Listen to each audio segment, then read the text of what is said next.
ये बातें तभी होती हैं तो दुनिया देख रही होती है। अब हम अपना कुछ भी सोचते रहें, दुनिया देख रही है क्या हुआ है, दुनिया ने अपने नतीजे निकाल लिए हैं कि क्या हुआ है। और अच्छा देखिए, मैं आपको एक मज़ेदार बात बताऊं, ये एक बहुत इंपॉर्टेंट बात है। वो ये है कि 4 ऐसे मुल्क हैं या 4 ऐसी जगह हैं जिनके पास पूरी दुनिया का सैटेलाइट है, what is called the constellation, round the clock they can see क्या हो रहा है। जीपीएस है अमेरिका का, गलीलियो है यूरोप का, ग्लोनोस है रशिया का और बेदू है चाइना का। बेदू इन सब में से अच्छा है टेक्निकली, बिकॉज वो बहुत लेटेस्ट है, उसमें 45 सैटेलाइट्स है, किसी और में नहीं है। तो एग्जैक्ट क्या हुआ रियल टाइम में दुनिया को मालूम है, कुछ नहीं छुपा। अगर छुपा है तो हिंदुस्तान के लोगों को नहीं मालूम। अब आप ये कहना कि हमने उनका वहाँ पर जाके अंदर वो उसको एक वो एयर स्ट्रिप्स को हमने कर, ठीक है, दैट्स फाइन, वो भी क्लेम कर रहे हैं हमने कर दिया।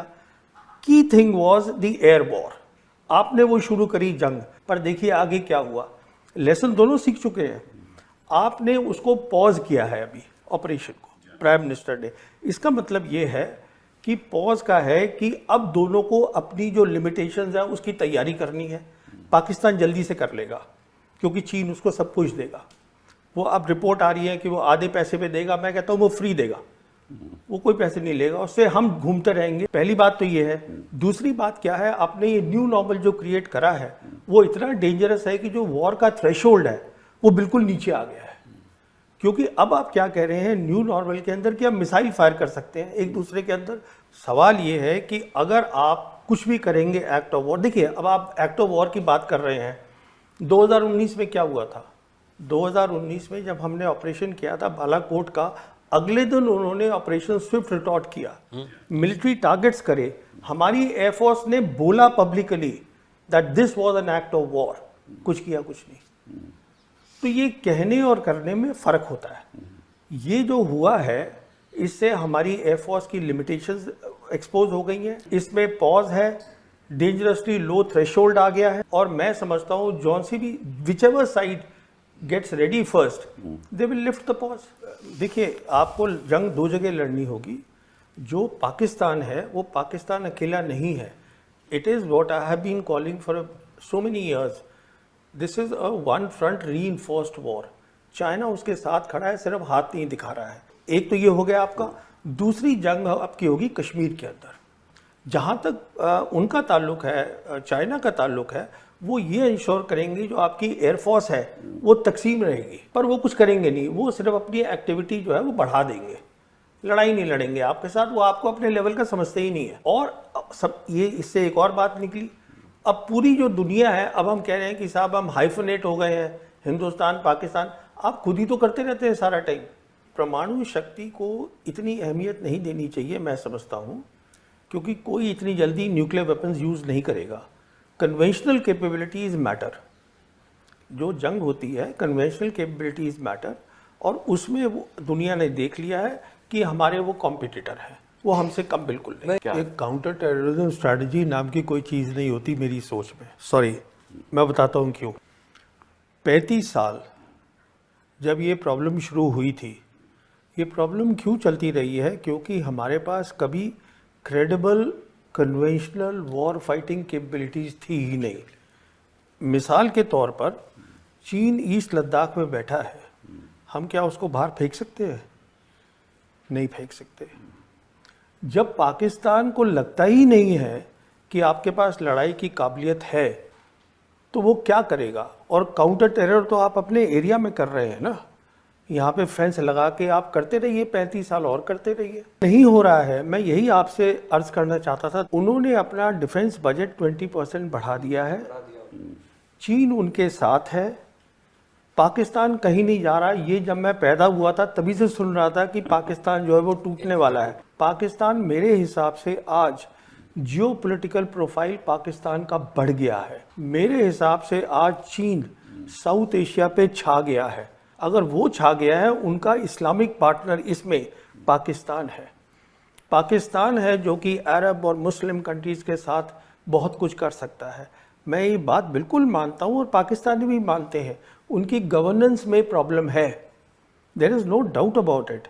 और मैं एक और आपसे ये बात कहूँ कि उनकी तैयारी हमसे पहले होगी और मेरे हिसाब से they will be ready much faster ये पॉज हटाने के लिए। तो मैं समझता हूँ आप ये मान के चलिए कि after 1 year we are heading for a big trouble. ये इतना आसान काम नहीं है जो हमने किया है, ये ऑपरेशन सिंदूर, कि हम घुस के मारेंगे, घर में घुस के मारेंगे। You expose completely the limitations of the air force, जो आपकी मेन फोर्स है। आपने 2019 में की, आपने अब करी, तो अब आपके पास कहाँ जाएंगे आप सामान लेने के लिए?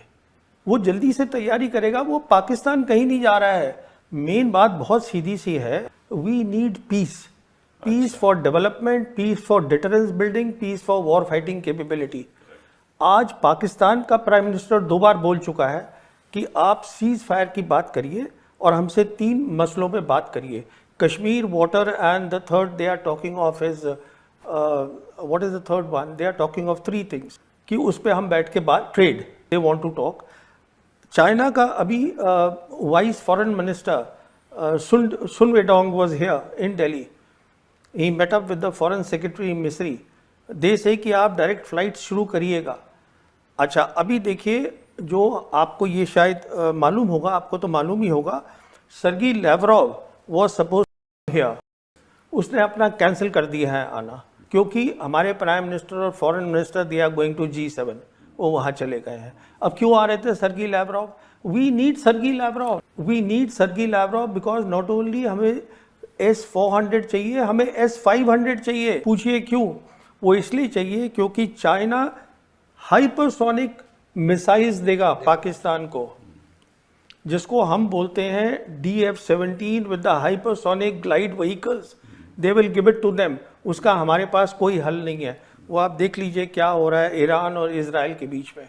What I am saying is कि ये ना एक टेंडेंसी है टू से कि हमारा जो एडवर्सरी है वो हमसे कमज़ोर है, उसको अंडर एस्टिमेट करना। वो कमज़ोर नहीं है बिल्कुल, और ना वो इम्प्लोड हो रहा है, कुछ नहीं हो रहा है। अगर खतरा है तो आपको खतरा है। हम ग्लोबल साउथ कंट्री है, we are a global south country, हमें पीस चाहिए। हमारे 80 करोड़ लोग जो हैं वो गरीब हैं, उनके पास चाइना से बात करिए, पाकिस्तान से, चाइना से क्यों नहीं बात करते हैं? क्या प्रॉब्लम है हमारी चाइना से? हमारी मेन प्रॉब्लम चाइना ये है जो अमेरिका की है कि we cannot digest, we cannot accept a successful China. हमारी मेन प्रॉब्लम चाइना से ये है, एक कामयाब मुल्क है जिसको हम एक्सेप्ट नहीं कर रहे हैं। देखिए, एक मिनट में, let me just finish this point. If you see the 36 dynasties of China, एक को छोड़ के all the dynasties they built and rebuilt the great wall of China. देखिए, कश्मीर की आप जो भी कह लीजिए कि यह हमारा हो गया, कश्मीर जो ओरिजिनल कश्मीर है उस पर आज चाइना भी बैठा हुआ है, पाकिस्तान भी बैठा हुआ है। ये भी हकीकत है कि यूएन में 1948 रेजोल्यूशन था, वो भी एक हकीकत है। उसका मायना ये है कि जो उनका डिफेंस मिनिस्टर है पाकिस्तान का, ख्वाजा आसिफ, उसने 4 दिन पहले बयान दिया है, ये सुनिएगा इस बात को। 4 दिन पहले उसने ये कहा है कि हम लाइन ऑफ कंट्रोल को अब सीज फायर लाइन बोलना चाहते हैं। इसका मैं इम्प्लीकेशन 1 मिनट आपको बताता हूँ। लाइन ऑफ कंट्रोल जब बनी थी शिमला एग्रीमेंट में, इसमें 2 चीज़ें थी। पहली थी दिस वाज बायलैटरल, दूसरी चीज़ इसमें क्या थी वो क्लियरली लिखी हुई है कि neither side will use force to change the line. इसका मतलब ये हुआ कि आप टैक्टिकली उसको हिला सकते थे, जो हम हिलाते रहे हैं। कभी हम उनकी एक पोस्ट ले लेते हैं, हमारी ले लेते हैं। If now they are saying we want to go back to the UN resolution and the cease fire line, उसका इम्प्लीकेशन सीधा है they are preparing for attack on Kashmir. मैं आपसे पहले भी बात कर चुका हूं, मैं तो ये भी मानने को तैयार नहीं था कि हम ऐसी कुछ हरकत करेंगे ऑपरेशन सिंदूर में कि we will actually cross their air space. मेरे को तो लग रहा था कि हमारी जो सिक्योरिटी टीम है, टॉप सिक्योरिटी टीम सरकार की, वो सोचे कि इसका इम्प्लीकेशन क्या है। तो मुझे खुद बहुत अजीब सा लगा कि आप ऐसे कैसे काम कर रहे हैं, रियलाइजिंग फुली वेल कि आप जो है you are playing their game. ये बातें तभी होती हैं तो दुनिया देख रही होती है। अब हम अपना कुछ भी सोचते रहें, दुनिया देख रही है क्या हुआ है, दुनिया ने अपने नतीजे निकाल लिए हैं कि क्या हुआ है। और अच्छा देखिए, मैं आपको एक मज़ेदार बात बताऊं, ये एक बहुत इंपॉर्टेंट बात है। वो ये है कि 4 ऐसे मुल्क हैं या 4 ऐसी जगह हैं जिनके पास पूरी दुनिया का सैटेलाइट है, what is called the constellation, round the clock they can see क्या हो रहा है। जीपीएस है अमेरिका का, गलीलियो है यूरोप का, ग्लोनॉस है रशिया का और बेदू है चाइना का। बेदू इन सब में से अच्छा है टेक्निकली, बिकॉज वो बहुत लेटेस्ट है, उसमें 45 सैटेलाइट्स है, किसी और में नहीं है। तो एग्जैक्ट क्या हुआ रियल टाइम में दुनिया को मालूम है, कुछ नहीं छुपा। अगर छुपा है तो हिंदुस्तान के लोगों को नहीं मालूम। अब आप ये कहना कि हमने उनका वहाँ पर जाके अंदर वो उसको एक वो एयर स्ट्रिप्स को हमने कर, ठीक है, दैट्स फाइन, वो भी क्लेम कर रहे हैं हमने कर दिया। Key thing was the air war, आपने वो शुरू करी जंग, पर देखिए आगे क्या हुआ। लेसन दोनों सीख चुके हैं, आपने उसको पॉज किया है अभी ऑपरेशन को, प्राइम मिनिस्टर ने। इसका मतलब ये है कि पॉज का है कि अब दोनों को अपनी जो लिमिटेशंस है उसकी तैयारी करनी है। पाकिस्तान जल्दी से कर लेगा क्योंकि चीन उसको सब कुछ देगा। वो अब रिपोर्ट आ रही है कि वो आधे पैसे पे देगा, मैं कहता हूँ वो फ्री देगा, वो कोई पैसे नहीं लेगा, उससे हम घूमते रहेंगे। पहली बात तो ये है। दूसरी बात क्या है, आपने ये न्यू नॉर्मल जो क्रिएट करा है वो इतना डेंजरस है कि जो वॉर का थ्रेशोल्ड है वो बिल्कुल नीचे आ गया है। क्योंकि अब आप क्या कह रहे हैं न्यू नॉर्मल के अंदर कि आप मिसाइल फायर कर सकते हैं एक दूसरे के अंदर। सवाल ये है कि अगर आप कुछ भी करेंगे एक्ट ऑफ वॉर, देखिए अब आप एक्ट ऑफ वॉर की बात कर रहे हैं, 2019 में क्या हुआ था। 2019 में जब हमने ऑपरेशन किया था बालाकोट का, अगले दिन उन्होंने ऑपरेशन स्विफ्ट रिटॉर्ट किया, मिलिट्री टारगेट्स करे। हमारी एयरफोर्स ने बोला publicly that this was an act of war, कुछ किया कुछ नहीं। तो ये कहने और करने में फर्क होता है। ये जो हुआ है इससे हमारी एयरफोर्स की लिमिटेशंस एक्सपोज हो गई हैं, इसमें पॉज है, डेंजरसली लो थ्रेशोल्ड आ गया है। और मैं समझता हूँ जॉन सी भी whichever side gets ready first they will lift the pause. देखिए आपको जंग 2 जगह लड़नी होगी। जो पाकिस्तान है वो पाकिस्तान अकेला नहीं है। It is what I have been calling for so many years, this is a one front reinforced war. China उसके साथ खड़ा है, सिर्फ हाथ नहीं दिखा रहा है। एक तो ये हो गया आपका। दूसरी जंग आपकी होगी कश्मीर के अंदर। जहाँ तक उनका ताल्लुक है, चाइना का ताल्लुक है, वो ये इंश्योर करेंगे जो आपकी एयरफोर्स है वो तकसीम रहेगी, पर वो कुछ करेंगे नहीं। वो सिर्फ अपनी एक्टिविटी जो है वो बढ़ा देंगे, लड़ाई नहीं लड़ेंगे आपके साथ। वो आपको अपने लेवल का समझते ही नहीं है। और सब ये इससे एक और बात निकली, अब पूरी जो दुनिया है, अब हम कह रहे हैं कि साहब हम हाइफनेट हो गए हैं, हिंदुस्तान पाकिस्तान। आप खुद ही तो करते रहते हैं सारा टाइम। परमाणु शक्ति को इतनी अहमियत नहीं देनी चाहिए मैं समझता हूँ, क्योंकि कोई इतनी जल्दी न्यूक्लियर वेपन्स यूज़ नहीं करेगा। Conventional capabilities matter. जो जंग होती है कन्वेंशनल कैपेबिलिटीज़ मैटर, और उसमें वो दुनिया ने देख लिया है कि हमारे वो कॉम्पिटिटर हैं, वो हमसे कम बिल्कुल नहीं। एक काउंटर टेररिज्म स्ट्रैटेजी नाम की कोई चीज़ नहीं होती मेरी सोच में। सॉरी, मैं बताता हूँ क्यों। 35 साल जब ये प्रॉब्लम शुरू हुई थी, ये प्रॉब्लम क्यों चलती रही है? क्योंकि हमारे पास कभी credible conventional war fighting capabilities थी ही नहीं। मिसाल के तौर पर चीन ईस्ट लद्दाख में बैठा है, हम क्या उसको बाहर फेंक सकते हैं? नहीं फेंक सकते।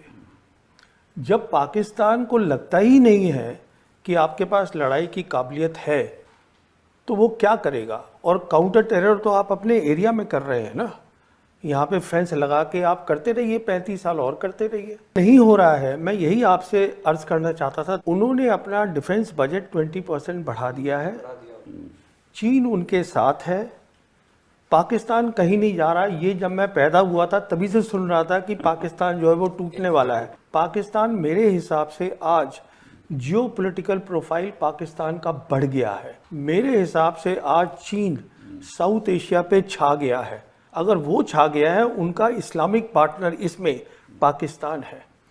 पाकिस्तान है जो कि अरब और मुस्लिम कंट्रीज़ के साथ बहुत कुछ कर सकता है। मैं ये बात बिल्कुल मानता हूँ और पाकिस्तानी भी मानते हैं।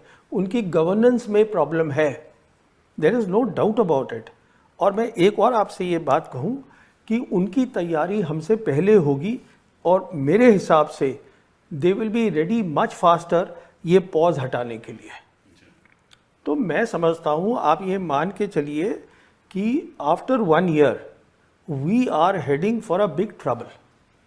ये इतना आसान काम नहीं है जो आपने हमने किया है, ये ऑपरेशन सिंदूर, कि हम घुस के मारेंगे, घर में घुस के मारेंगे। You expose completely the limitations of the air force, जो आपकी मेन फोर्स है। आपने 2019 में की, आपने अब करी, तो अब आपके पास कहाँ जाएंगे आप सामान लेने के लिए? वो जल्दी से तैयारी करेगा, वो पाकिस्तान कहीं नहीं जा रहा है। मेन बात बहुत सीधी सी है, we need peace, peace for development, peace for deterrence building, peace for war fighting capability. आज पाकिस्तान का प्राइम मिनिस्टर 2 बार बोल चुका है कि आप सीज फायर की बात करिए और हमसे 3 मसलों पे बात करिए, Kashmir, water and the third they are talking of is what is the third one, they are talking of 3 things, कि उस पे हम बैठ के बात, trade they want to talk. China का अभी vice foreign minister Sun Weidong was here in Delhi, he met up with the foreign secretary Misri, they से कि आप डायरेक्ट फ्लाइट शुरू करिएगा। अच्छा, अभी देखिए, जो आपको ये शायद मालूम होगा, आपको तो मालूम ही होगा, Sergey Lavrov was suppose here, उसने अपना कैंसिल कर दिया है आना, क्योंकि हमारे प्राइम मिनिस्टर और foreign minister they are going to G7, वो वहाँ चले गए हैं। अब क्यों आ रहे थे Sergei Lavrov? We need Sergei Lavrov, we need Sergei Lavrov because not only हमें S-400 चाहिए, हमें S-500 चाहिए। पूछिए क्यों? वो इसलिए चाहिए क्योंकि चाइना हाइपरसोनिक मिसाइल्स देगा पाकिस्तान को, जिसको हम बोलते हैं DF-17 with the hypersonic glide vehicles, they will give it to them. उसका हमारे पास कोई हल नहीं है। वो आप देख लीजिए क्या हो रहा है ईरान और इजराइल के बीच में। What I am saying is कि ये ना एक टेंडेंसी है टू से कि हमारा जो एडवर्सरी है वो हमसे कमज़ोर है, उसको अंडर एस्टिमेट करना। वो कमज़ोर नहीं है बिल्कुल, और ना वो इम्प्लोड हो रहा है, कुछ नहीं हो रहा है। अगर खतरा है तो आपको खतरा है। हम ग्लोबल साउथ कंट्री है, we are a global south country. हमें पीस चाहिए। हमारे 80 करोड़ लोग जो हैं वो गरीब हैं, उनके पास खाना। चाइना से बात करिए, पाकिस्तान से, चाइना से क्यों नहीं बात करते हैं? क्या प्रॉब्लम है हमारी चाइना से? हमारी मेन प्रॉब्लम चाइना ये है जो अमेरिका की है कि we cannot digest, we cannot accept a successful China. हमारी मेन प्रॉब्लम चाइना से ये है, एक कामयाब मुल्क है जिसको हम एक्सेप्ट नहीं कर रहे हैं। देखिए, एक मिनट, मैं let me just finish this point. If you see the 36 dynasties of China, एक को छोड़ के all the dynasties they built and rebuilt the great wall of China. देखिए, कश्मीर की आप जो भी कह लीजिए कि यह हमारा हो गया, कश्मीर जो ओरिजिनल कश्मीर है उस पर आज चाइना भी बैठा हुआ है, पाकिस्तान भी बैठा हुआ है। ये भी हकीकत है कि यूएन में 1948 रेजोल्यूशन था, वो भी एक हकीकत है। उसका मायना ये है कि जो उनका डिफेंस मिनिस्टर है पाकिस्तान का, ख्वाजा आसिफ, उसने 4 दिन पहले बयान दिया है, ये सुनिएगा इस बात को। 4 दिन पहले उसने ये कहा है कि हम लाइन ऑफ कंट्रोल को अब सीज फायर लाइन बोलना चाहते हैं। इसका मैं इम्प्लीकेशन 1 मिनट आपको बताता हूँ। लाइन ऑफ कंट्रोल जब बनी थी शिमला एग्रीमेंट में, इसमें 2 चीज़ें थी। पहली थी दिस वाज बायलैटरल, दूसरी चीज़ इसमें क्या थी वो क्लियरली लिखी हुई है कि neither side will use force to change the line. इसका मतलब ये हुआ कि आप टैक्टिकली उसको हिला सकते थे, जो हम हिलाते रहे हैं। कभी हम उनकी एक पोस्ट ले लेते हैं, हमारी ले लेते हैं। If now they are saying we want to go back to the UN resolution and the cease fire line, उसका इम्प्लीकेशन सीधा है they are preparing for attack on Kashmir. मैं आपसे पहले भी बात कर चुका हूं, मैं तो ये भी मानने को तैयार नहीं था कि हम ऐसी कुछ हरकत करेंगे ऑपरेशन सिंदूर में कि we will actually cross their air space. मेरे को तो लग रहा था कि हमारी जो सिक्योरिटी टीम है, टॉप सिक्योरिटी टीम सरकार की, वो सोचे कि इसका इम्प्लीकेशन क्या है। तो मुझे खुद बहुत अजीब सा लगा कि आप ऐसे कैसे काम कर रहे हैं, रियलाइजिंग फुली वेल कि आप जो है you are playing their game.